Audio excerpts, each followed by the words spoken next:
Злиот во злото се насладува. Безумниот се насладува во чинењето зло, а разборитиот во мудроста.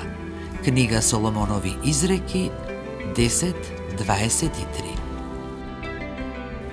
Правењето зло е како шега за неразумниот. Тој не само што не се срами од своите постапки, туку дури и се подсмева на добрината и на доблеста, а кога злото ќе стане шега, понатамо лесно ќе се зацкрие и ќе се протне без да се забележи. И потоа, она што почнува како шега, најчесто лошо завршува. Како што и нашиот народ мудро забележал во изреката «Од играчка, плачка». Од друга страна пак умниот и разборитиот својата радост ја наоѓа во мудроста. Тој и се восхитува, а таа станува дел од неговиот живот.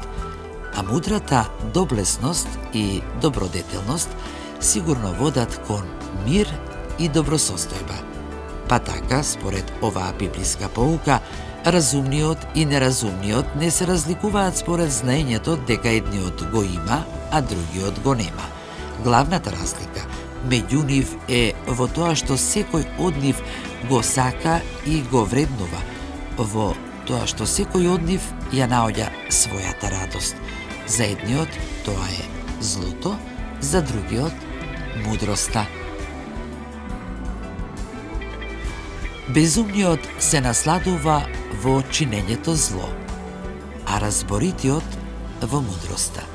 Книга Соломонови изреки 10:23.